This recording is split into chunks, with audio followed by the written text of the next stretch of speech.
Drugs case ने महाराष्ट्र की सियासत में भूचाल ला दिया है। आज महाराष्ट्र के राजनीतिक गलियारों में बहुत बवाल मचा हुआ है। महाराष्ट्र के मंत्री नवाब मलिक के बयानों की नई बमबारी, पूर्व गृह मंत्री अनिल देशमुख की गिरफ्तारी पर तीखे आरोप प्रत्यारोप और शरद पवार के भतीजे और डेप्यूटी सीएम अजीत पवार की करोड़ों की संपत्ति सीज किए जाने के बाद सियासत तेज हो गई है। ड्रग्स केस से उठा बवंडर अब ऐसा लग रहा है कि तूफान बन चुका है। महाराष्ट्र सरकार और बीजेपी आमने सामने आ गई। नवाब मलिक ने आज समीर वानखेड़े पर तो नए बम फोड़े ही उन्होंने पूर्व सीएम देवेंद्र फडणवीस पर भी एक के बाद एक कई हमले किए। यह रिपोर्ट देखिए।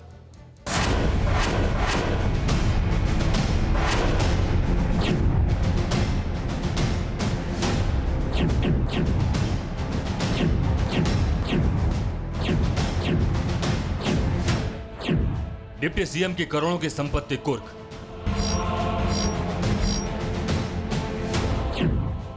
मनी लॉन्ड्रिंग के केस में पूर्व गृह मंत्री गिरफ्तार,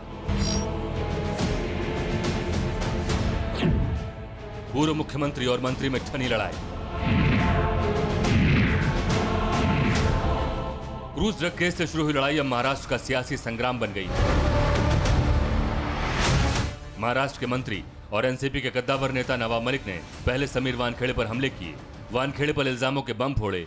अब नवाब मलिक के आरोपों की बंदूक सीधे महाराष्ट्र के पूर्व मुख्यमंत्री और बीजेपी नेता देवेंद्र फडणवीस पर तन गई।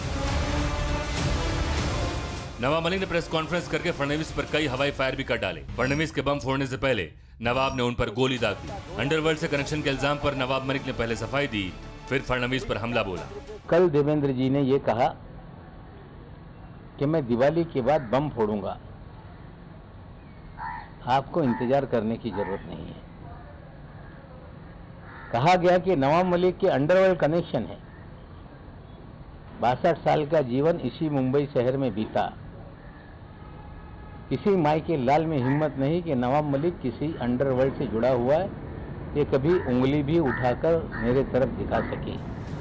नवाब मलिक ने देवेंद्र फडणवीस पर एक के बाद एक कई हमले किए। नवाब मलिक ने कदम आगे और बढ़कर फडणवीस पर सीधे ड्रग पेडलर से संबंध होने के इल्जाम लगाए। नवाब मलिक ने आरोप लगाया कि फडणवीस की सरकार में होटलों में 15 करोड़ रुपए की पार्टियां होती थी। उन्होंने सवाल उठाया कि आखिर उन पार्टियों का आयोजक कौन था। यही नहीं, नवाब मलिक ने उन कथित पार्टियों की फुटेज दिखाने की धमकी भी दी। उस होटल के फुटेज अगर मैं जारी कर देता तो शायद लोग मुंह दिखाने लायक नहीं रहते।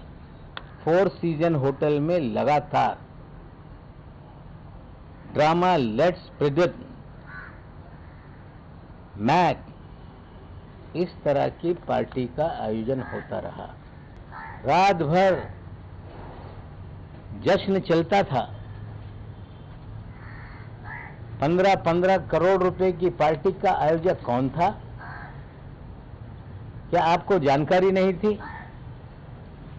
और आपके रहते हुए पार्टी चल रही थी, सरकार बदलने के बाद पार्टी बंद हो गई।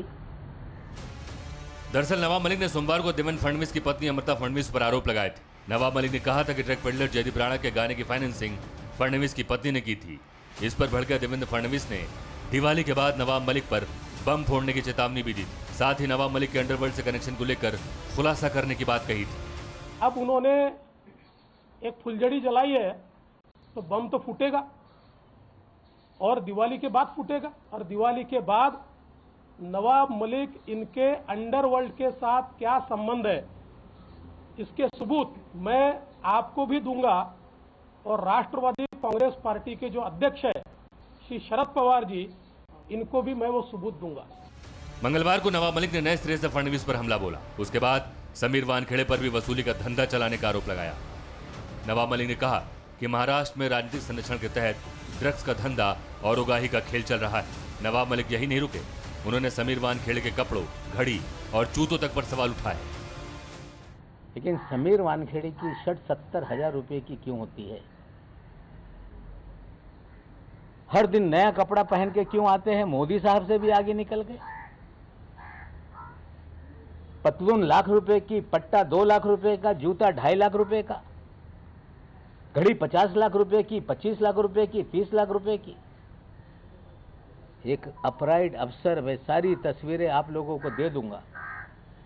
अगर जिस तरह के कपड़े इन तमाम दिनों में उन्होंने पहने, उसकी कीमत ही 5-10 करोड़ रुपए की है। ड्रग मामले से शुरू हुआ विवाद अब महाराष्ट्र में बड़ा सियासी तूफान बनता जा रहा है। रोज नए नए हमले हो रहे हैं, आरोप लगाए जा रहे हैं, लेकिन सवाल यह है कि इन आरोपों की सच्चाई क्या कभी सियासी गलियारों से बाहर आ पाएगी? मुंबई से अखिलेश तिवारी के साथ ब्यूरो रिपोर्ट, TV9 भारतवर्ष। अड़ी सोमवार से शुक्रवार शाम 6 बजे सिर्फ TV9 भारतवर्ष पर।